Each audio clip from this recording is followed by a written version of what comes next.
Sejam bem-vindos a mais um episódio do Medcast. E aí, Lucas, como vocês estão? Tudo bem, graças a Deus. Eu sei, Pedro, como é que você tá? Tranquilo também. Tudo tranquilo. Hoje é mais um episódio que a gente tem a honra de convidar o médico endocrinologista André Gonçalves, cujo tema vamos falar sobre marketing digital e posicionamento nas mídias sociais. Perfeito. Sejam bem-vindos, André. Fique à vontade. Pessoal. Obrigado pelo convite. É um prazer estar aqui com vocês, trocando uma ideia. Assim. Bom, a gente primeiro queria conhecer um pouco do André. Como é que foi a sua trajetória até chegar no curso de medicina? Por que escolheu fazer medicina? Quais os desafios que enfrentou durante a trajetória? O que mais te marcou até chegar nessa construção de carreira? É uma pergunta difícil, porque tem sempre aquela resposta padrão, né? Eu vou fazer medicina porque minha família tem médicos, ou porque é o sonho da minha avó, ou porque eu tirava nota boa na escola e aí todo mundo fala, não, menino bom, tem que fazer medicina, então tem um pouco de cada, exceto a família. Ninguém de médico na família, mas era um pouco o sonho da minha avó também. Na verdade, eu fiz aquele teste de proficiência que a gente faz no primeiro ano, se não me engano, no segundo grau. Aí o que deu pra mim foi jornalismo. Ia fazer jornalismo, eu achava até interessante, gostava de escrever, gostava muito de ler, ainda gosto. Mas aí a minha avó ficou triste, eu sou o primeiro neto, então beleza. Comecei a pensar que talvez não fosse a melhor área. Acabei indo para medicina um pouco por ela e um pouco porque para aquela questão do desafio. É o vestibular mais difícil? Vamos fazer, aquela coisa de menino que quer se provar, né? Meio de adolescente. Então resolvi fazer medicina. Gostava de biologia também. Tem que aprender biologia. A gente tem aquela visão bem tentando trazer para o nosso dia a dia o futuro, né? Então resolvi fazer medicina meio que por aí. Acabou que eu me encontrei na medicina. Medicina é uma área que é difícil você não se encontrar, porque qualquer coisa que você quiser fazer na vida dá para fazer. Dá, inclusive, para não ser médico, né? Você pode, sei lá, trabalhar com só a parte de administração, pode trabalhar fora do hospital ou só dentro do hospital. Você pode fazer radiologia, ficar vendo imagem o dia inteiro, sem precisar fazer ultrassom. Quando sai do hospital, nem médico você precisa mais ser. Então, é uma coisa muito democrática, né? Qualquer pessoa que resolva fazer medicina, eu acho que se encontra. Alguma coisa vai dar certo. Bem versátil. Eu acho que sim. É uma área que é muito democrática, né? Então, a gente consegue fazer qualquer coisa. Se você tem aquele estômago para passar pelo curso. Como foi a decisão de escolher ser endocrinologista? Aí você, depois que entra, né? Você começa a conhecer as coisas. Eu sempre gostei de clínica. Gostei daquela parte de conversar, de raciocinar, de tecer hipóteses. Endócrino é uma área clínica, mas a minha primeira hipótese não era essa, não. Eu ia fazer cardiologia. Fazer cardio até a metade do R2 de clínica. Aí eu gostava já de endócrino, tinha algumas referências que ainda hoje são referências para mim dentro do endócrino. Aqui em Teresina, o Flávio Melo, por exemplo, que é a minha referência no endócrino. Fiz endócrino muito por causa dele, da professora Ana Márcia também, que foi minha professora na Federal. Mas ainda assim eu ia fazer cardio porque foi onde eu fiz projeto de pesquisa, foi onde eu estagiei em hospital, era o que eu ia fazer. Aí eu fui fazer uma conta simples. Em São Paulo na época, eu fiz residência médica lá, eu fui contar quantos colegas estavam fazendo cardiologia. Eu contei ali rapidinho 18. Aí eu parei para contar quantos endocrinologistas tinham no Piauí. Eu contei 17. Então, por uma questão de mercado, abriu. Não, acho que endócrino talvez seja legal. Aí eu fui relembrar que eu gostava de endócrino e o paciente é o mesmo. Aquele cara que vai para cardiologia é aquele mesmo paciente que já é obeso, tem hipertensão, tem diabetes. É o cara que vai infartar, é o cara que vai fazer... Eu ia fazer hemodinâmica na época, pensava em fazer, que era fazer cateterismo, essas coisas. É o mesmo cara que vai para aquele perfil. Então, eu vou atender o mesmo paciente, numa área que eu também gosto, e num ramo que provavelmente vai ter muito mais necessidade, né? Eu vou ter um mercado muito mais fácil para mim do que eu escolheria se eu fosse escolher cardiologia. Foi meio por aí. Entendi. E quando se encontrou, achou que era realmente aquilo que Sim. queria fazer? Mais até do que se eu tivesse feito cardio, provavelmente, né? Porque cardio talvez seja muito focado em procedimento.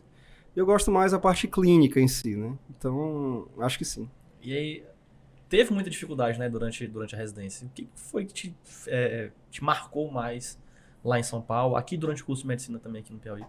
Cara, eu posso dizer que eu tive muita sorte, porque o que eu vejo dos amigos, do pessoal que conviveu comigo na época, as dificuldades principais seriam, primeiro, a solidão.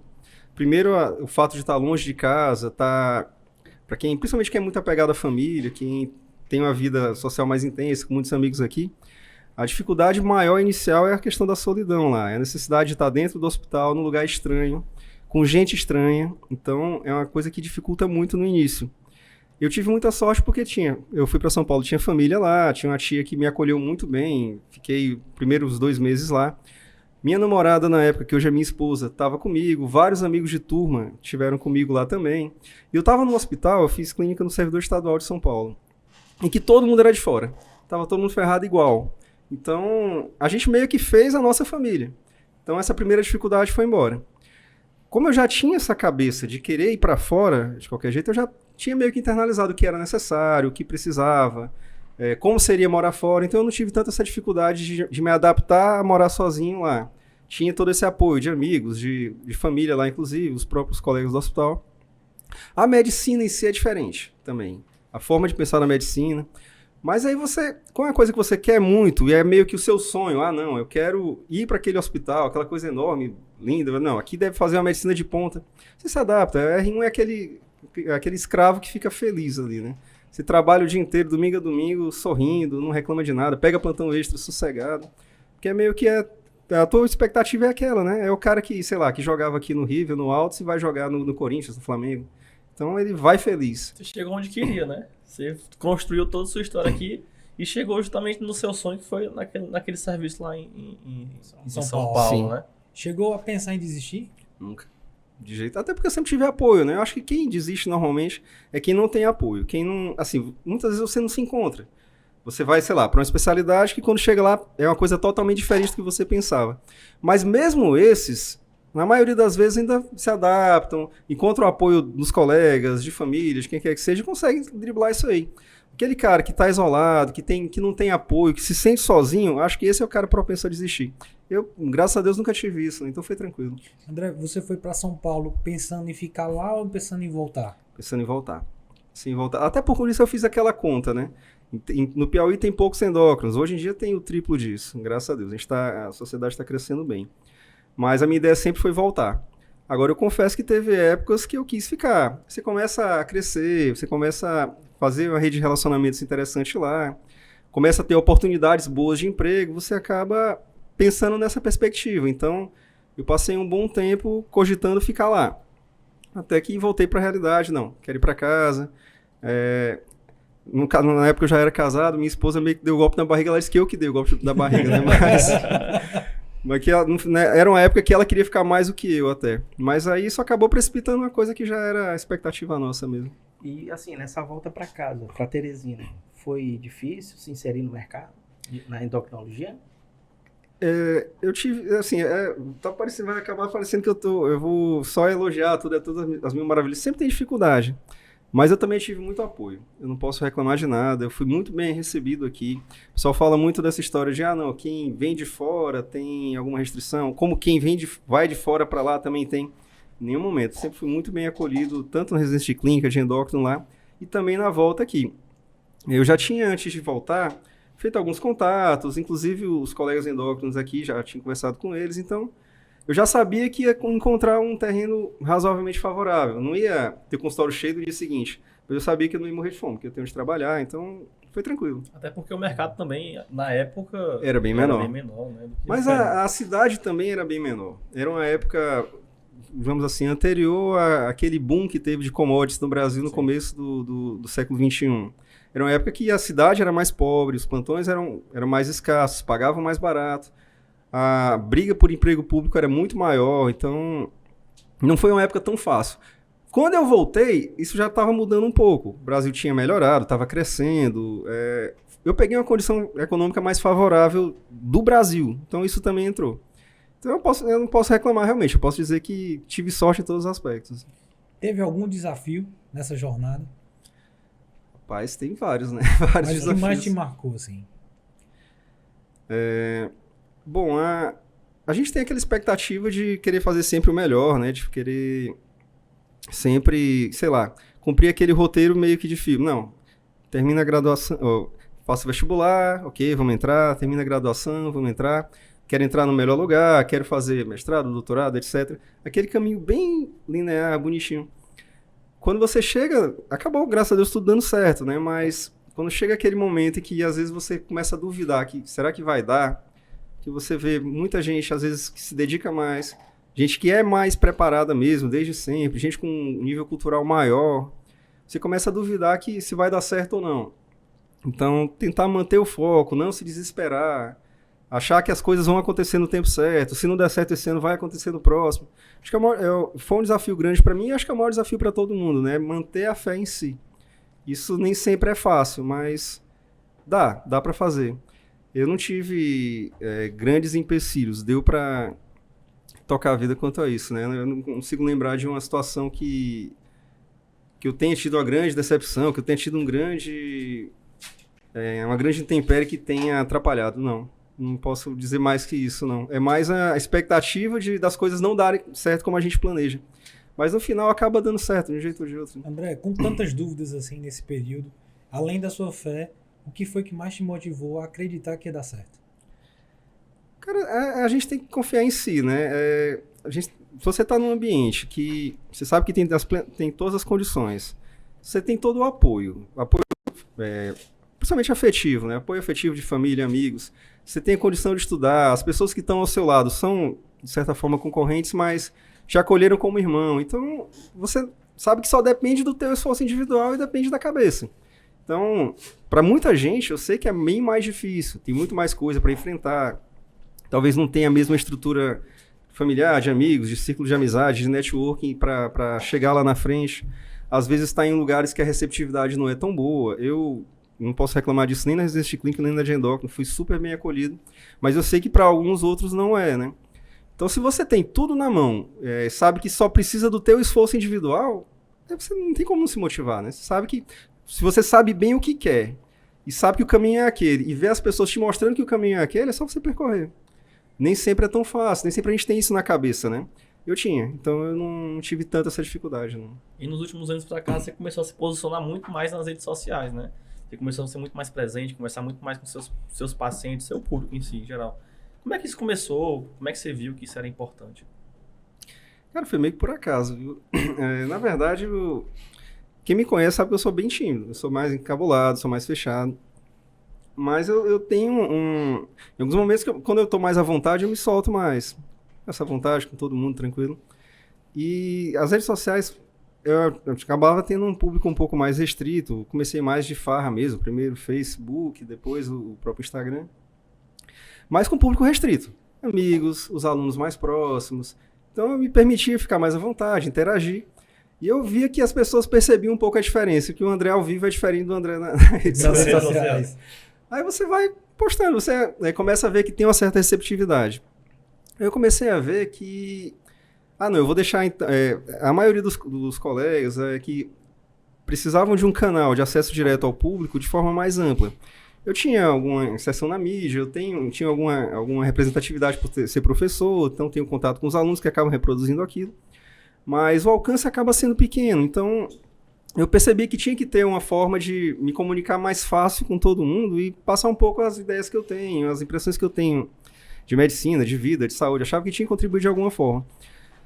Eu percebi que eu comunicava bem por rede social, eu tinha uma receptividade boa. Então, no começo, eu resolvi fazer 2 redes. Um Instagram fechado, mais familiar, que era mais molecagem mesmo. E um Instagram mais profissional, que eu tentava me posicionar enquanto médico, professor, filiado à sociedade endócrina, etc. Depois eu comecei a ver que não dá para separar. Não tem como separar o cara... teoricamente, é quase a pessoa física da pessoa jurídica, né? Começar a separar a vida privada da vida profissional. Até claro, tem que preservar, mas não é aquela coisa 100%. Então eu acabei praticamente excluindo o Instagram pessoal, quase não coloco mais nada, e faço um pouco a extensão do dia a dia no Instagram profissional. Eu tento colocar impressões do dia a dia, coisas mais tranquilas, e tento achar o que eu posso contribuir, colocar alguns insights, estimular outra pessoa a de repente se interessar por aquilo. Claro que eu posso falar melhor de medicina e de endócrino, mas às vezes eu estou vendo alguma coisa relacionada à educação financeira, relacionada a empreendedorismo, eu acabo colocando alguma coisa porque eu acho que alguém vai se beneficiar daquilo, alguém vai se interessar, então eu acabo colocando. Tentando colocar da forma menos formal possível, porque eu sei que isso tira aquela amarra do o professor doutor, que é mais pracular, mais separado. Eu tento tirar um pouco essa separação. Existe a separação física ali do aparelho, é diferente de estar aqui no tete-a-tete com vocês, mas ali me dá uma sensação de segurança talvez um pouco maior de falar mais à vontade. Como também dando aula ao púlpito, né? Ali no palanque eu tô tranquilo, ali é meu ambiente, a minha zona de conforto. Eu acabei transformando a rede social como uma zona de conforto também, para falar o que eu quisesse. Até porque você dá muita aula, né? Você fala realmente sobre a especialidade, fala sobre... As dúvidas que surgem são variadas, né? Sim. E aí você consegue lidar bem com isso. Você fala bem, você se porta muito bem nisso. Quando você teve essa percepção de que você começou a usar as redes sociais ao seu favor, quais as críticas que te chegaram? Primeiro aquela coisa virou blogueirinho, né? O blogueirinho Sempre tem. Sempre blogueirinho é o pior. Mas isso aí eu já tive de letra já. Isso aí no começo era mais zoeira, depois eu percebi que tinha uma crítica um pouco mais assim. Mas até por isso eu me policio muito pra tomar cuidado com o conteúdo que eu tô postando. Então, não costumo postar nada de ostentação, não costumo postar... A ostentação que eu faço é botar de vez em quando uma garrafa de cerveja lá no story, mais ou menos isso. De vez em quando minha mulher ainda briga, eu boto. Mas eu tento manter um foco mais técnico, profissional e também de tamanho curto, né? Fazendo vídeos curtos, coisas acessíveis. Eu passei um tempo, às vezes, de saco cheio sem fazer, aí de vez em quando vem alguém. Rapaz, eu tô sentindo falta dos seus vídeos, tá ajudando, ajuda muito. Então aí você se empolga. Não, deve estar fazendo diferença para alguém. Então eu ignoro mais essas críticas. O problema que eu tenho às vezes, quando eu saio batendo em quem faz má medicina, quem faz coisas fora da ética, quem faz propaganda de coisas que são proibidas pelo Conselho Federal de Medicina, eu batia mais. Eu tinha uns momentos mais irônicos que eu me irritava, acabava batendo mais nisso aí. Percebi que não adianta porque esse pessoal tem fã-clube, cara. Eles começam a me encher o saco no privado, começam a me xingar, começam a dizer... Eu recebi uma mensagem assim: esse médico novinho, inteligente até, e fica preocupado só em difamar os profissionais, você deveria estudar para ser igual a eles. Beleza. Então... André, e aí veio essa frase aqui: te ajudo a ter uma vida saudável sem falsas promessas. É meio daí. Porque, na verdade, só existe falsa promessa, só existe aquela coisa de perca 10 quilos em 15 dias, me pergunte como, ou fique rico investindo R$1.000 em criptomoedas, esse tipo de coisa, de promessa milagrosa, porque tem quem queira, tem muita gente que procura aquilo ali. Então, sempre vai ter aquele cara que quer um milagre e aquela outra pessoa que está disposta a vender o milagre. Só que a questão da ética envolvendo isso é uma coisa que não dá para aceitar, né? Muita gente acaba sendo enganada, tem gente que gosta de ser enganado, mas muita gente acaba sendo enganada de forma inocente, muita gente acaba pagando um preço que não deveria. Então isso me irritava muito, então eu acabei deixando claro isso, olha, também até para situar um pouco, né? Eu dizer, olha, eu não vou vender falsa promessa. Se você quer emagrecer rápido, tomando bomba, tomando remédio que vai te fazer mais mal do que bem, não é comigo. Aí eu percebi que isso até me ajudou no consultório, comecei a direcionar mais. O pessoal começou a ver que eu tinha muito seguidor. Não, médico blogueiro. Muita gente começou a querer ir lá para tomar anabolizante, para tomar remédio que não deveria. Quando o cara já olha isso aqui, não, esse aí eu não vou não, vou em outro. Já facilitou para mim também. Mas o que mais me chamou a atenção não é nem só essa frase, é como ele falou, né? A parte do falar o que é certo, né? Parece primeiro o CRM, o RQE dele. Em cima, qual é a profissão, né? E falar sobre ética é importante. Porque a gente não tem essa matéria na graduação, mas é uma matéria que as pessoas, os alunos às vezes ignoram, não acham isso importante. E saber o que pode e o que não pode fazer é muito importante, até porque você foi conselheiro do conselho. Então, você tem que falar sobre isso, tem que falar sobre a ética nas coisas que as pessoas fazem. Tem que bater em frente. Lógico que esses fã-clubes, né, não são muito favoráveis, né, mas é uma coisa que tem que ser dita, tem que ser falada. E como é que nós, como médicos, podemos fazer o marketing digital sem ultrapassar os limites, né, estabelecidos pelo CFM? Assim, depende muito do que você está proposto a fazer, né? Mas eu acho que a gente tem que pensar no marketing digital como uma ferramenta para aproximar o teu público de você. Uma vez que você está presente, tirou esse espaço, né, essa distância que tem do público, e você tem autoridade para falar, está resolvido ali. Você não precisa fazer promessas mirabolantes para ter respaldo, para ter seguidores. A primeira coisa é você se mostrar uma pessoa que você possa confiar, que o Lucas possa confiar, que a gente possa mandar nossos pais para ir. Para isso você tem que demonstrar que é confiável. Quando você começa a querer ter mais visualizações que outra pessoa, usando esse tipo de subterfúgio, mostrar, sei lá, antes e depois, como se você estivesse garantindo aquele resultado, você começa a usar, talvez, artifícios que não estão presentes na regra, né? Então você começa a questionar se esse cara realmente é um cara ético, é um cara que a gente pode confiar na nossa família. Então você tem que pensar nisso, é vender teu peixe. Eu faço isso dessa forma, eu sou bom nisso, estou aqui à disposição. Vai chegar gente, vai chegar quem esteja interessado, porque tem muita gente que precisa. Você que administra as redes sociais, é você que faz ou tem uma equipe por trás? Cara, às vezes, antigamente era só eu. Eu fazia vídeo, ficava meio artesanal o negócio, meio mal feito também. Mas aí eu fazia tudo, na hora que eu me empolgava eu fazia um monte, deixava lá separado e ia postando. Aí tem dia que eu passava um tempão sem fazer, aí eu percebia que não pode também assim, né? É importante que a gente tenha constância. E aí de tanto pessoal falar também que os vídeos tinham conteúdo, mas eram mal editados, e poderia ter feito uma arte melhor, eu acabei contratando uma pessoa só para organizar a arte. Nos dias que eu não consigo postar alguma coisa, que eu não consigo atualizar nada, essa pessoa às vezes coloca um conteúdo que ela tenha visto, que tenha achado interessante, pergunta se eu aprovo. Tende a ter um tom um pouco mais formal, talvez um pouco mais voltado para o leigo do que o jeito que eu faço. Mas tá lá como informação importante. Às vezes tem uma pessoa que está interessada naquele conteúdo, ele está presente lá.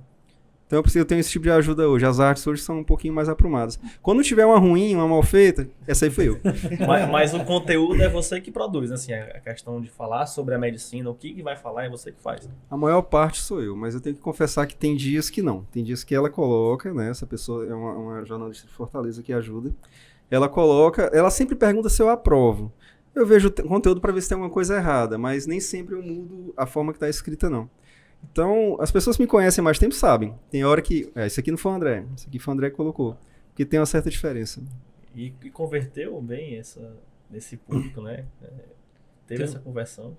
Como é que gerenciar esse marketing, André? Tu estudou para isso, começou a ver quais eram as melhores estratégias de captação de leads, melhores estratégias de como tu fazer a jornada do teu paciente, desde te enxergar como um problema, compreender aquele problema e decidir marcar uma consulta com você. Isso teve tudo em um estudo ou foi muito assim aleatório? Deveria ter, né?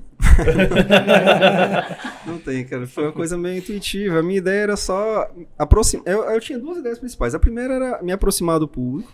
E a segunda era diminuir meu tempo de consulta. Porque muita coisa eu já explico ali, já faço uma certa triagem, né? Eu não tive essa ideia tanto de captar, de gerar um funil de vendas. Eu ouvi falar a respeito disso depois. Eu acho que isso, inclusive os alunos hoje em dia, muitos têm uma visão muito mais aprofundada disso do que eu, por exemplo, do que muitos profissionais que estão no mercado. Então é uma coisa meio empírica. Provavelmente tem muita coisa que eu faço errado, que eu deveria fazer melhor. Eu deveria me dedicar a fazer um negócio um pouco mais profissional, mais aprumado, e acaba enrolando, porque é brasileiro, né? A gente sabe como é que é. Mas eu deveria fazer mais isso aí. Entendi. Eu foco mais no conteúdo do que nas estratégias. Eu deveria fazer os dois. Mas já é uma estratégia, né? Marketing de conteúdo. Não deixa de ser. Né? Assim, como foi que, no decorrer de fazendo os vídeos, postando teu conteúdo, como foi que você identificou o seu paciente, seu cliente ali ideal, a sua persona? A sua persona, né? Como o pessoal fala.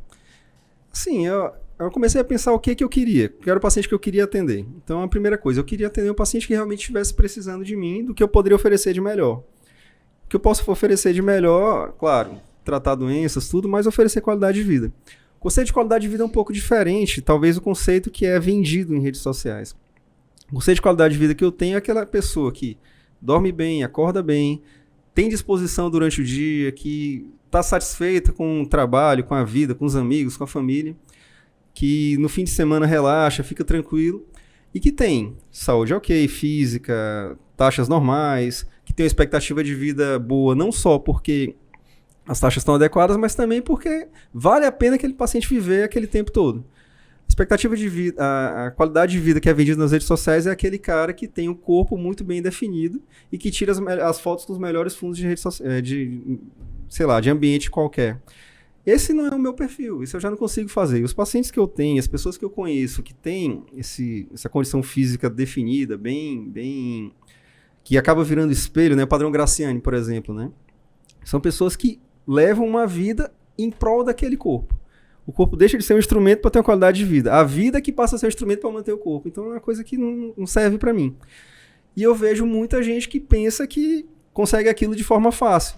E vai ter muita gente que vende aquilo ali. Eu começo a me irritar com isso, porque eu acho um absurdo alguém ser enganado na minha cara e não fazer nada. Então eu tento tirar um pouco desse meio. Então minha persona é aquele cara que quer uma qualidade de vida sem neuro. Então eu tento focar nisso, a pessoa que tenta focar um conhecimento mais sério possível, de qualidade, e que use as melhores ferramentas possíveis para ter uma qualidade de vida como eu acho que é a qualidade de vida, não como é vendido, né? Agora, puxando já, começou a falar sobre qualidade de vida, falar um pouco sobre a especialidade do André. Assim, queria saber assim, em relação a relação da pressão de mudança de estilo de vida que as redes sociais, hoje a mídia social, traz muito pra gente. Tem chegado em pacientes seus já questionando, né, essa mudança de estilo de vida, porque viu uma pessoa falando uma coisa ou uma pessoa falando outra. Como é que tá sendo essa relação dessas redes com o seu público hoje de pacientes? E, além disso, André, em relação àquelas fórmulas milagrosas, chegam muita gente, acho que deve querendo aquelas fórmulas. Doutor André, eu quero emagrecer aqui 10 quilos em 30 dias porque eu tenho um evento daqui 45 dias. Tem que caber no vestido. A gente acaba vendo, né, os desfechos negativos. Assim, Recentemente, vários desfechos negativos. Pacientes que chegam com complicações graves de fórmulas milagrosas, insuficiência hepática, entre outras. E como é que você gerencia isso lá no seu consultório, no seu ambiente? Aí chega assim, doutor André, eu vou usar furosemida aqui, mas eu vou tomar uns comprimidos aqui potentes para poder emagrecer, esvaziar logo, né? Secar logo. Aí fica surdo. E por que eu tô surdo, professor? Por exemplo, né? Se fosse só ficar surdo, não tem jeito, né? Pelo menos ficava vivo. Mas é complicado esse negócio porque é aquela coisa da promessa do inatingível. O que eu vejo muito, essa resposta talvez fique um pouco longa, pessoal. O que eu vejo muito? As pessoas tendem, muitas vezes, a tentar preencher um vazio que não sabem de onde vem e acham que esse vazio está relacionado à percepção da imagem no espelho, por exemplo.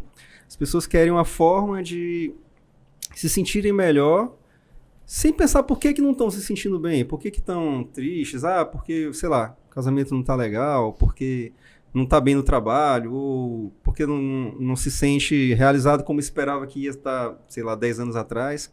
E pensam que a mudança do corpo vai ser aquele gatilho para que todo o resto venha.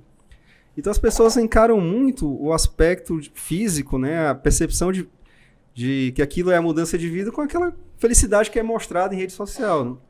A pessoa tira fotos lindas, com o melhor filtro, com aquele fundo maravilhoso, com o músculo, corpo com o músculo bem definido, e as pessoas, não, eu quero aquilo ali, porque aquilo ali virou sinônimo para mim de felicidade. Então as pessoas procuram muito esse tipo de coisa. Qual é o jeito mais fácil? O jeito mais fácil é o jeito que a vizinha usou. Mas a vizinha usou e perdeu tantos quilos, tá linda, não sei o quê. Vai já descobrir o que a vizinha usou. Vai já descobrir o que o cara da academia tá usando. Eu quero aquilo ali. Mas eu sou diferente, não quero saber, eu quero aquilo ali, eu quero aquele resultado. Se aquele resultado foi daquele jeito, eu quero por aquele caminho também. Então as pessoas chegam assim. Às vezes as pessoas hoje em dia acham que tem mais vergonha de perguntar pra mim, mas antes elas perguntavam de forma mais direta. O que você acha do remédio tal? O que acha da fórmula tal? Mas é natural. Mas fulano usou. Mas a blogueira tá usando e tá tudo bem. Tem várias justificativas. Eu acho que é um vazio que não vai ser preenchido dessa forma. Infelizmente, eu vejo que o conceito de qualidade de vida é que está deturpado realmente. O conceito de bem-estar, como eu tinha falado antes, está deturpado. E a gente começa a ter frutos disso, né? Esse caso da Paulinha Abelha é só um ponto, é só a ponta do iceberg aí, mas quase todo ano a gente ouve falar de pacientes assim. Aqueles pacientes que usam milhares de chás. O chá tem duas particularidades. Aqueles montes de chás ou não funcionam ou não são seguros. Porque na dose que se usa habitualmente, não tem eficácia nenhuma. Para ter eficácia para perda de peso, tem que ser mega dose. E aí vai toxicidade para o fígado, toxicidade para o coração. Isso entra para vários outros, aquele monte de coisa manipulada. Alguém ganha com isso. Normalmente não é o paciente. O paciente, na melhor das hipóteses, perde só o dinheiro. O problema é quando ele perde a saúde, perde a vida. Então é difícil, às vezes, a gente ser aquele cara que vai dar a má notícia, aquele cara que vai ser o chato, que vai dizer os contras. Mas alguém tem que fazer, né? O que a pessoa está disposta a fazer com o próprio corpo para poder atingir o objetivo dela, né? E que ela tem essa expectativa. Por uma pressão social. Por uma pressão A social. pressão social, muitas vezes, a pessoa, o profissional em si, que quer realmente fazer um bom trabalho, ele é tido como chato, visto por essas pessoas como chato, né? Como aquela pessoa que não quer ajudar, elas acabam... É o desatualizado. Exatamente. E foi o que justamente falaram pra você, né? Você devia estudar mais para se tornar um profissional igual aquelas pessoas que estavam fazendo.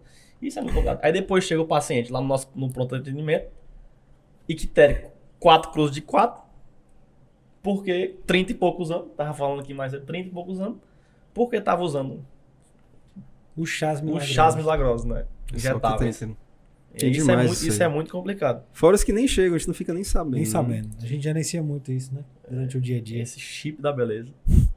Chip da beleza é outra. Existe o chip, existe o implante hormonal, que é para, por exemplo, como anticoncepcional, para tratamento de endometriose, ele existe o implante.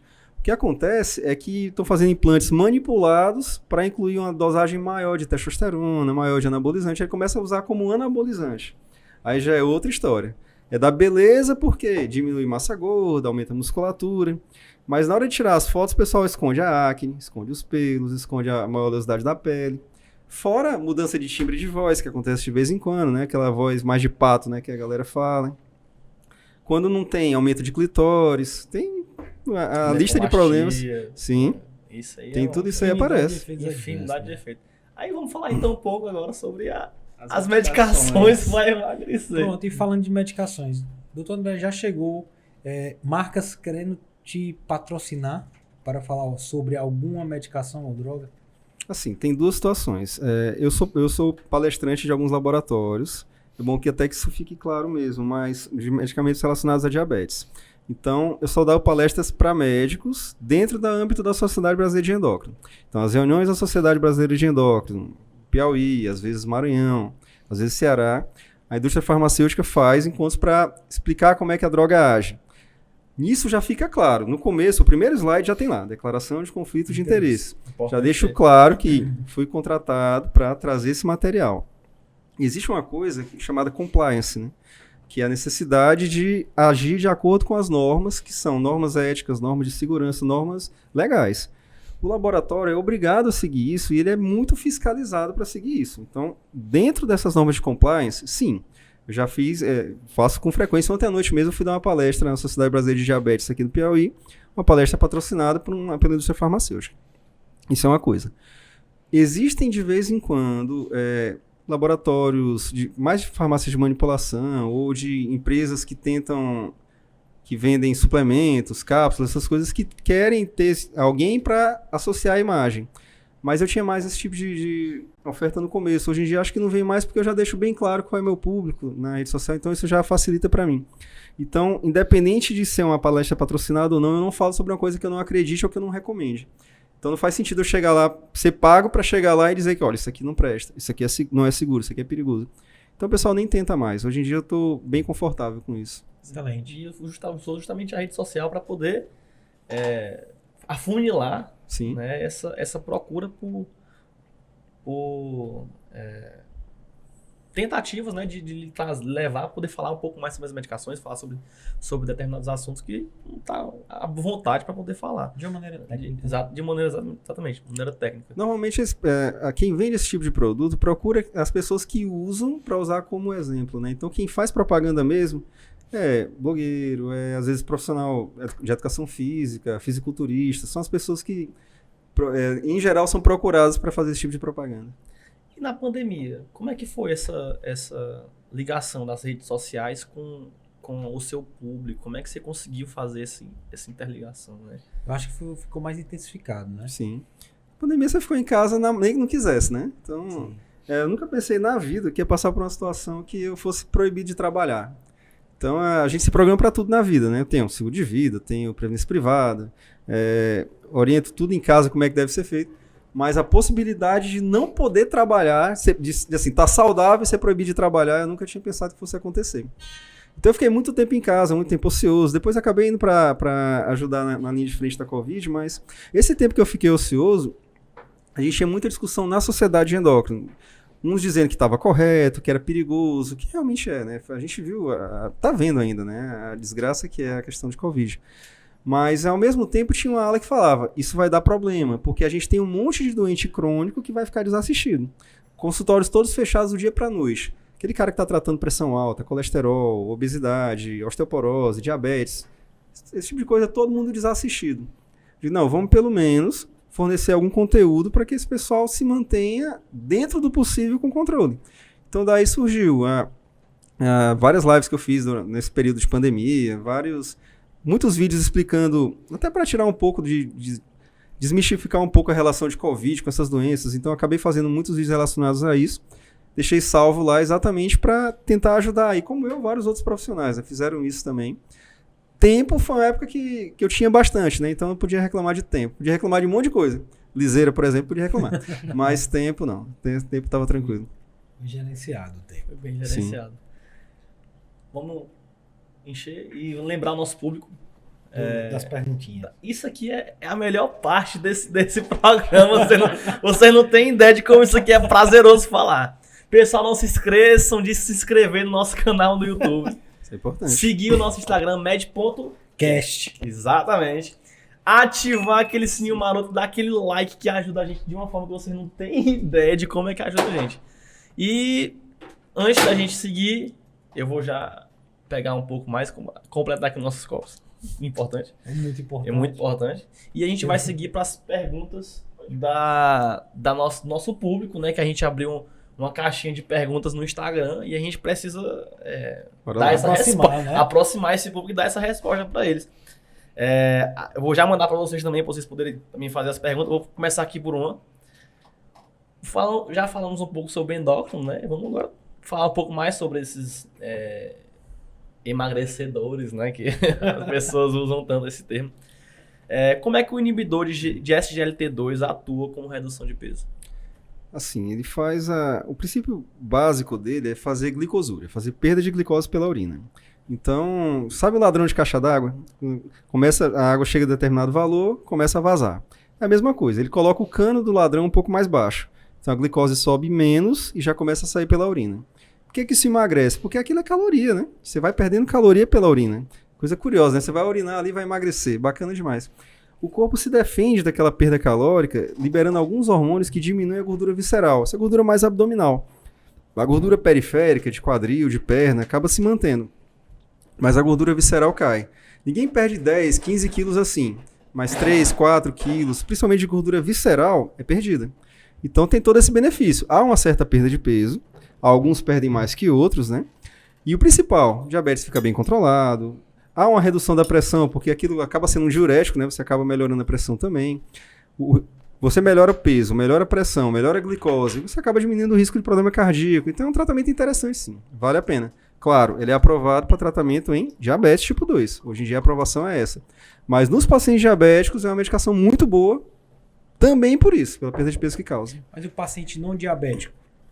A gente não tem evidência nenhuma, né? O que tem é paciente não diabético, mas que tem insuficiência cardíaca. Ele diminui muito a chance daquele cara morrer por insuficiência cardíaca, diminui a chance de hospitalização. Então é uma medicação interessante para isso. E para aquele paciente que tem alguma doença renal, o paciente tem um problema no rim de qualquer natureza, que não seja cálculo renal, tem perda de proteína na urina, o rim está parando de funcionar por qualquer motivo, ele também preserva a função do rim. Então ele tem esse benefício mesmo em quem não tem diabetes.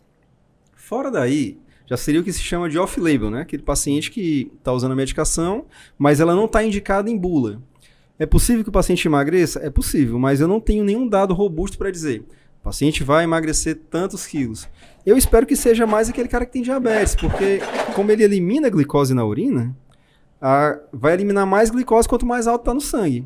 Então, aquele cara que tem glicemia de 150, 160, vai eliminar muito mais glicose que aquele cara que tem glicemia de 90, de 100. Então, aquele cara diabético, teoricamente, vai emagrecer mais. E vai controlar melhor também. Entendi. A próxima perguntinha. Próxima pergunta. Qual a relação entre o uso de estatina e lesão muscular? Mandei pra você também, mandei pro Pedro também. Uhum. Estatina dá lesão muscular direta. Tem lesão, a própria molécula gera agressão para o músculo, como também gera agressão para o fígado. Então, é possível que os pacientes tenham um aumento de CPK, né, que é o marcador de lesão muscular, e que tem aumento de TGO e TGP. É uma coisa que a gente tem que monitorar. Se começar a aumentar muito, ou o paciente começar a ter sintomas de dor muscular importante, que não melhora, a gente tem que pensar ou em diminuir a dose, ou mudar a estatina para outra estatina que cause menos isso, ou eventualmente suspender. Para tudo na vida você tem que pesar risco versus benefício, né? O risco de suspender é aumentar o risco cardíaco, mas o benefício é o paciente deixar de ter dor muscular, fadiga, que acaba limitando muito a qualidade de vida, né, também. Aquela associação entre estatina e genfibrosila ainda continua proscrita, né? Assim, se usa muito pouco a associação, porque ela potencializa muito lesão muscular e hepática. E hoje em dia a gente usa mais a ciprofibrato, o bezafibrato. Mesmo essas, a gente usa cada vez menos, porque a gente sabe que aquele paciente que perde peso, diminui gordura visceral, que está usando estatina muitas vezes por colesterol alto, que tende a ser uma coisa mais difícil de resolver, só a mudança do estilo de vida com perda de peso melhora mais triglicerídeos, né? Então, dificilmente precisa associar. Acho que é um ponto que a gente não comentou, mas é preciso voltar nisso. É que você traz muita medicina baseada em evidências para o seu conteúdo no Instagram. E eu acho que isso é importante. Principalmente o público acredita, leigo não vai entender muito bem, mas isso é importante para o tratamento dos seus pacientes. Sem dúvida, mas e também tem uma estratégia bacana no Instagram que é a linguagem acessível que você Sim. utiliza, né? Então você passa um conteúdo técnico, mas com linguagem que Acessível ao faça paciente. o paciente entender, né? Isso é muito bacana de ver, muito inteligente, muito interessante. Tem uma pergunta aqui que uma seguidora perguntou: quem tem bulimia pode usar testosterona? Eita, mas aí é uma associação que é E meio... não tem. Acho que pode, mas eu não entendi muito bem. Ficou muito ficou vago, né? vago, Ficou né? vago essa Essa pergunta. pergunta. Na hora que eu li também eu fiquei assim... Eu fiquei assim entendendo. Se tem entender. deficiência de testosterona, pode usar. Não vai piorar a bulimia. Agora, quem tem bulimia tem que fazer tratamento psiquiátrico adequado, né? Sim. Só usa testosterona quem tem deficiência de testosterona. Não é pra usar testosterona... Não sei o vai falar isso, né? Não, mas é isso, Não, claro. não pode usar testosterona aquele paciente que tem um nível normal e quer usar pra poder aumentar alguma coisa do corpo, né? Às vezes o paciente talvez esteja pensando que aquele cara com bulimia é aquela pessoa que tem um transtorno de imagem, que quer emagrecer a qualquer custo e por isso vai usar testosterona. Aí não, a resposta é não. Talvez até piore a ansiedade, piore a irritabilidade, talvez até piore a bulimia. Jejum intermitente funciona? Funciona. Qualquer estratégia de perda calórica funciona. Se você, sei lá, faz uma refeição por dia e aquela refeição tem 800 calorias, por exemplo, é claro que você vai emagrecer.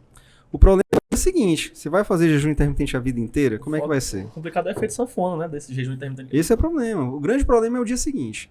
Qualquer estratégia de perda calórica funciona. Você fazer jejum intermitente, mas comer 2.000 calorias dia, quando sentar para comer 3 Big Mac ou pedir a Pizza Hut, o que quer que seja, não vai funcionar. Teve outra pergunta. Ah, mas eu passei 40 horas. Não interessa. Tem uma pergunta aqui, polêmica, eu diria. O que o senhor acha da implantação de gestrinona? É o tal do chip da beleza, né? É o que eu já mencionei, né? Ele como alternativa para tratamento de endometriose, para tratamento de algum transtorno ovulatório, beleza. Ele utilizado com intuito anabolizante, com intuito de beleza, aí já é temerário. É uso irregular de anabolizante do mesmo jeito. Eu não critico quem use, assim, eu não julgo o paciente que está usando. Eu julgo o paciente que está usando, na verdade o profissional que prescreve isso sem explicar o que é. Uso indiscriminado. O paciente quer usar, vai achar um cara que prescreva, mas se o cara explicar para ele que, olha, isso aqui está pondo em risco sua vida, está pondo em risco sua saúde, você quer? Quero. Beleza, é um acordo entre os dois. Eu não me intrometo, não. O problema é a pessoa usar achando que é seguro porque o médico passou. Aí já é complicado. Não sabe, não entende. E vai acreditar. Mas tem uns que entendem, viu? Tem a galera que tá disposta a passar por isso porque quer saber do resultado. Porque acha que com ele não vai acontecer. Tem uns assim também. Tem muita gente, por exemplo, fisiculturista. Muito fisiculturista acaba usando muito anabolizante para ficar com aspecto bom, para competir no campeonato. Eles são cientes dos riscos, eles tentam minimizar os riscos. Nem todos fazem isso, claro, mas alguns acabam fazendo. Não sei se de forma profissional, acredito que não, mas campeonatos amadores, provavelmente tem muita gente que faz isso. Depois, não, antes de chegar nela, mas diga assim, isso aí é aquele paciente depois que chega todo amarelo no pronto-socorro. Por exemplo. Todo amarelo, o que aconteceu? Sim. Assim, acontece, né? Essa pergunta aqui é bem interessante. Já falou isso em várias outros momentos, né? Falo também no Instagram, mas Victoza ou Ozempic? Qual que é Vocês o têm melhor? que depois cortar no Pois comercial depois das coisas. tirar né? o comercial do negócio. Depois eu lembrei isso aqui. Vai chegar um momento que vocês vão Liraglutida, começar a ser convidados para botar o nome comercial do negócio. Né? Liraglutida ou semaglutida? Cara, os dois são eficazes, os dois são seguros para tratamento de obesidade, inclusive. Semaglutida ainda não existe no Brasil para obesidade, mas já é aprovado. Já é questão só de tempo de regulação da Anvisa. Qual é a vantagem de um e do outro? A liraglutida é diário, né? Semaglutida é semanal. A liraglutida, por ser diário, usa doses menores, então dá menos náusea, que é o efeito colateral principal. A semaglutida é semanal, é mais cômodo, você só toma uma injeção uma vez por semana, mas é toda a dose de uma vez. Acaba dando mais náusea, alguns pacientes vomitam. Então, as duas são eficazes, uma é um pouco mais cômoda, porém acaba tendo mais efeito colateral. Então, você tem que ver individualmente com o paciente o que ele quer. Eu acho que nem é só medicação também, né? Eu acho que eu sempre digo, sempre falo isso também, né? Sim. Nas aulas, sabe? Fala sempre...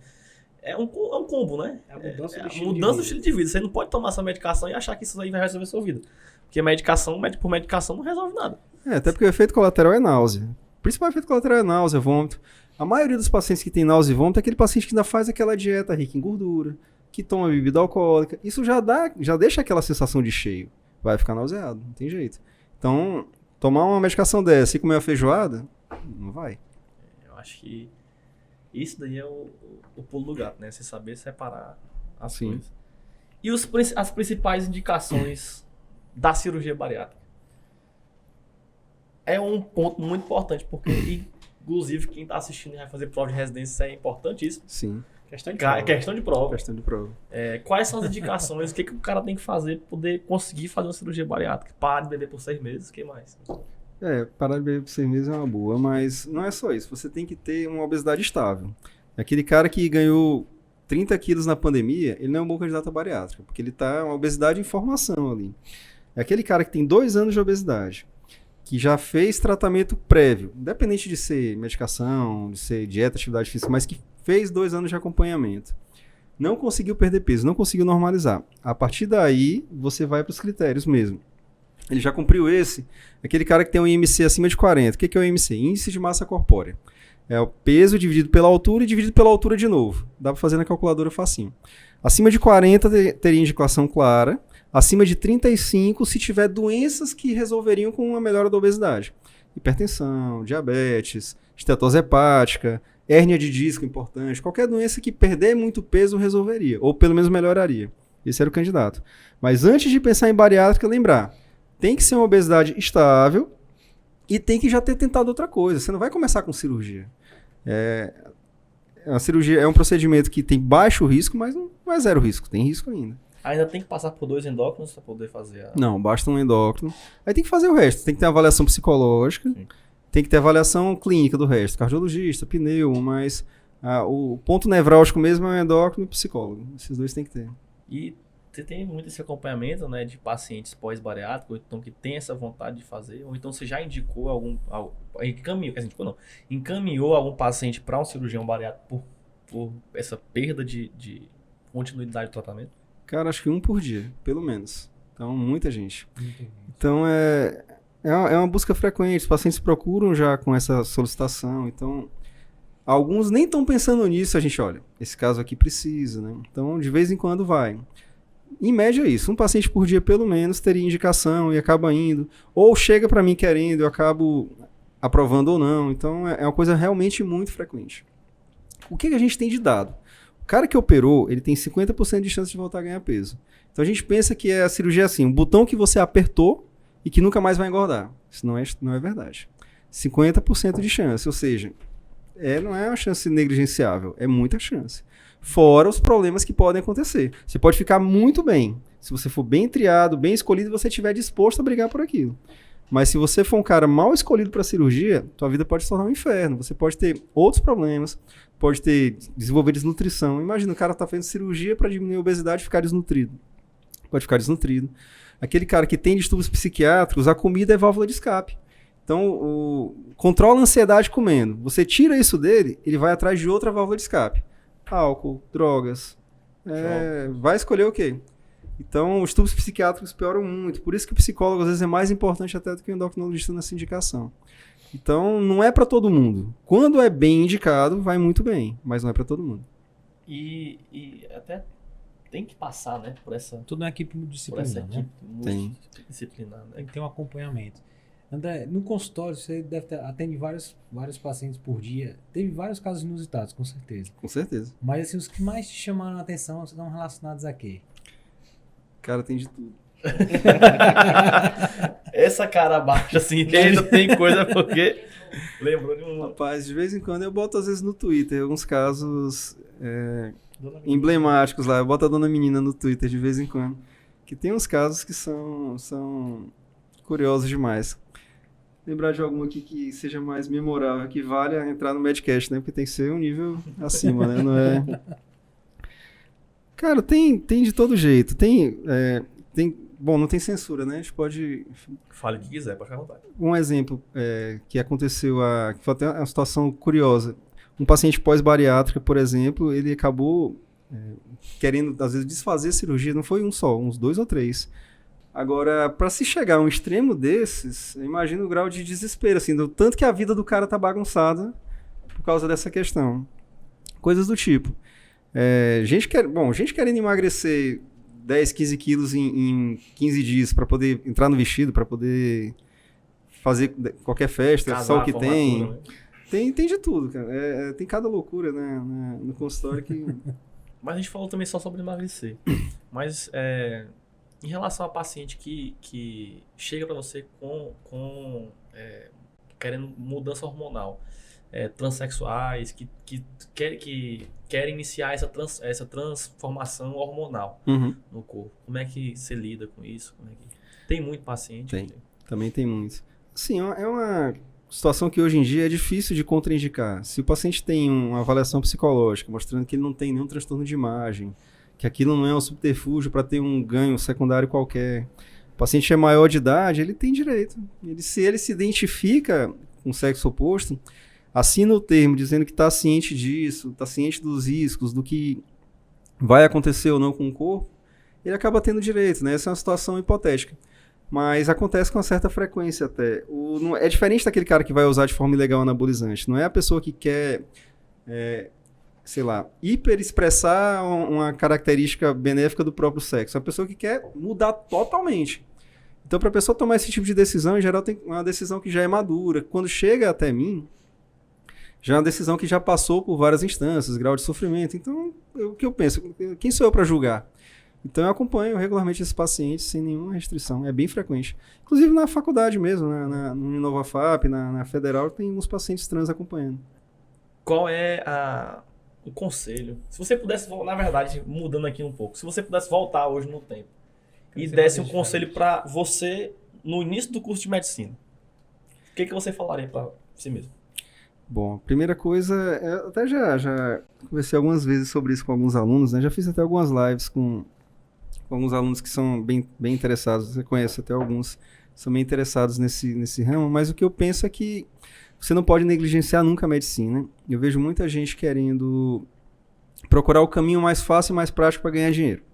Então, muitas vezes a medicina acaba ficando em segundo plano, né? Não adianta você ser muito bom em redes sociais, em mídia, em monetização de qualquer natureza, se você, dentro da medicina, não conseguir ser um bom médico, né? Então, a primeira coisa o objetivo é ser um bom médico. Faça o melhor curso possível. A segunda coisa, quem vai te indicar pacientes, quem vai ser o teu começo, são os teus colegas. Se você não conseguir ser um bom profissional, nem na visão de quem te conhece ali no dia a dia, você até pode ser enganando da população geral, mas vai chegar uma hora que vai cair aquela máscara, né? Curto, né? Sim, com certeza. Então você tem que fazer por onde ser respeitado naquele ambiente. Se você tem o respeito dos seus pares, você tem metade do caminho andado. Terceira coisa é que o curso de medicina é muito falho em coisas fora da medicina. Então é interessante que você se interesse em aprender educação financeira, se interesse a ter noções de empreendedorismo, noções de mídias sociais, como vocês mencionaram aqui, a gente acaba aprendendo da pior forma, né? Então, noções de direito médico, de código de ética médica, para evitar surpresas no futuro. Então, tentar ampliar ao máximo o seu leque para coisas fora da medicina, porque tudo que você vai aprender aí vai te ajudar. Tudo vai ser útil nesse momento. Eu acho que seriam as principais. Você fazendo isso, você tende a ter uma visão já diferenciada do meio que você vai se inserir. E você não vai ser visto como alguém que quer pisar em ninguém, que quer passar ninguém para trás. Então, se você é um cara bom, um cara que tem uma boa cultura e um cara bem visto pelos seus pares, você tem metade do caminho. E isso é importante, né? Hoje, então, assim, se você pudesse falar para si mesmo, dessa também da importância de usar hoje as redes sociais com essa comunicação com o público. O que você diria, assim, para você mesmo, né, que está começando o curso hoje? Bom, as redes sociais são um laboratório fantástico para você aprender a se expressar. Afinal de contas, o médico ainda é um profissional de referência, ainda é um formador de opinião. Muita gente para te ouvir quando descobre que você é médico. Quando você é médico, só já muda o formal, doutor, não sei o quê. A forma de se dirigir a gente já muda quando se descobre que a gente é médico. Então, se você ainda tem essa autoridade que nos é dada pela população como um todo, as redes sociais é um bom laboratório para desenvolver a capacidade de dizer o que você tem a dizer. Já que foi conferida a você a autoridade para isso, use as redes sociais para treinar. Ah, mas eu não sei falar. Ah, mas eu sou tímido. Mas eu engasgo na hora. Começa em casa. Um bom exemplo antes era o Comap. O Comap era ótimo para a gente mandar tema livre, para aprender a falar em público, até além da questão técnica de apresentar o trabalho, a possibilidade de você falar para os seus pares, falar em público numa plateia seleta, uma plateia selecionada. É um treinamento fantástico. Saber se posicionar na frente dos seus pares, dos seus professores, das pessoas que estão lhe avaliando ali. Sim, com certeza. Isso é muito importante. E naquele momento ali não tem nota, né? Aquela história do seminário na escola que não, só vai tirar 7 aqui, tá bacana. Vão sortear alguém para falar. Então você faz meio que na marra. Lá não. Lá você tá em treinamento prático. Você não precisa ir para o Comap hoje em dia, ou para qualquer outro congresso, qualquer um que seja. A gente pode fazer isso via redes sociais. Você pode usar as redes sociais como laboratório para ver como é a melhor forma de você chegar ao seu público. Quando chegar lá na frente, que você tiver de fato conteúdo para dizer, você já está treinado. Excelente. E eu acho que isso aí é o que assim, e saber também o que pode e o que não pode ser dito. Claro. Lembra que você foi conferida a você a autoridade. Você tem que fazer bom uso dela. Com certeza. Porque Que saber falar, sabedoria do falar. Exatamente. Né? Ter a ponderação do que você vai falar, saber que tudo que você fala tem um efeito. As pessoas estão lhe ouvindo. Tem que saber se posicionar. Não é porque você Sim. tem 200 seguidores no Instagram que essas pessoas estão lhe seguindo só por são seus amigos. Elas estão escutando você. Elas estão Elas têm algum vendo o que interesse, você está né? falando. Elas têm interesse em você. Eu costumo falar que o médico, ele é uma figura, é um tipo de profissional que ele é muito observado. Por ser uma referência para pessoas, para outros colegas profissionais. Então, nós temos que saber nos posicionar diante de situações para que nós venhamos a atingir o nosso objetivo com o paciente, com outros colegas. E é isso que... De certa forma, conquistar o respeito também, né? Exatamente. Que é construir, é uma fase de construção. Falando em redes sociais, como é que o público do Medcast pode te encontrar? Bom, o mais fácil é no Instagram, realmente, né? Então, André Gonçalves Endócrino, estou à disposição, sempre abro, inclusive, caixa de perguntas para deixar as pessoas bem à vontade. Quem tiver qualquer questão que queira abordar, alguma coisa ou alguma orientação, não só perguntas relacionadas ao endócrino, às vezes os pacientes entram as pessoas em geral entram para perguntar orientações, o que você acha disso, quem você acha que eu devo procurar, o que você acha que eu devo fazer, sugira algum livro, o que eu puder ajudar, estou à disposição. Eu acho que essas caixinhas de perguntas, elas aproximam muito. Sim. Porque você deixa o teu seguidor à vontade. Quando você coloca lá, faça uma pergunta, pronto, aí isso... Uma ponte, É uma ponte. de aproximação. Eu né? percebo que isso o André ele faz bastante, eu acompanho também, e eu vejo isso. Então, ele responde em texto, em vídeos. E falando nisso, né, Pedro? Não deixar de seguir o nosso Instagram, né? Medcast. Importantíssimo. Você não tem ideia. Se inscrever no Instagram, Medcast, ou Med.cast. Né? Se inscrever, exatamente. Se inscrever no nosso YouTube, canal do YouTube. No canal do YouTube, ativar o sininho. Dar aquele like maroto que ajuda a gente de aquela forma que você não tem ideia. E comentar, compartilhar. Eu acho que esse tema ele é muito importante para quem está começando a graduação. Se eu hoje estivesse no primeiro período, tivesse o Medcast, para poder assistir, para poder me guiar, eu com certeza teria trilhado um caminho muito diferente em que eu trilhei. Eu também. Mas as redes sociais é um mundo, né? Exatamente. muito aberto, mas que a gente tem que ter muita cautela. Agora o André, no Instagram é uma coisa. No Twitter é outra totalmente diferente. Twitter, É político, investidor, crítico. Tiro, porrada e bomba lá no Twitter. Tem uns comentários do André no Twitter que eu me acabo de sorrir. O último foi o do cara que entrou na contramão. Rapaz, minha cara. E como é que a gente acha também no Twitter? Twitter, acho que sabe que eu esqueço, mas eu acho que é endócrino, _ André. Se não me engano, acho que é isso. Você quer entender um pouco mais sobre política, investimento, finanças e críticas? Vá pro Twitter, que é legal, vocês vão curtir. André, se pudesse hoje deixar uma mensagem para quem está entrando na faculdade, os recém-formados e os profissionais mais maduros, qual seria a mensagem do André? Rapaz, a mensagem aqui é bem clichê, mas pra mim que eu sou fã de super-herói, né? Então, a frase que eu lembro bem que eu usei quando eu fui paraninfo Homem-Aranha. pela primeira vez na Homem-Aranha. Eu fui paraninfo da primeira vez na Nova FAP, foi na 3ª turma. E eu falei lá isso e eu repito sempre, ó, grandes poderes exigem grandes responsabilidades. Então você tem que lembrar disso. O poder que te é conferido, é o que a gente estava falando antes, né? A autoridade que te é conferida tem uma responsabilidade inserida, então a gente não pode esquecer jamais dela. Fazer mau uso dessa autoridade que nos é concedida pode ser uma coisa muito perigosa para muita gente. Então a gente tem que ter muita noção da responsabilidade das nossas palavras, dos nossos atos. Eu não preciso ser perfeito o tempo inteiro, mas se você não, pelo menos enquanto você está ao vivo, você está se expondo para um público que às vezes você nem sabe quem é, pelo menos propague boas práticas, né? Se você pensa em fazer de forma diferente no seu privado, sua vida privada é problema seu. Mas enquanto você está influenciando outra pessoa, vamos ser boa influência. Já basta esse monte de gente que tem fazendo má influência por aí. E para esses novos endócrinos que estão saíram agora, né? Terminaram agora a residência. Bom, é um prazer receber todos. Eu fui muito bem recebido quando eu voltei para a SBEM. Eu já fui presidente aqui da SBEM também. E a maioria dos atuais foram meus alunos. Eu tenho muito orgulho de dizer isso. Quando eu voltei, eu falei pra vocês, quando eu resolvi fazer, tinha 17. Quando eu voltei, tinha 20, eu acho.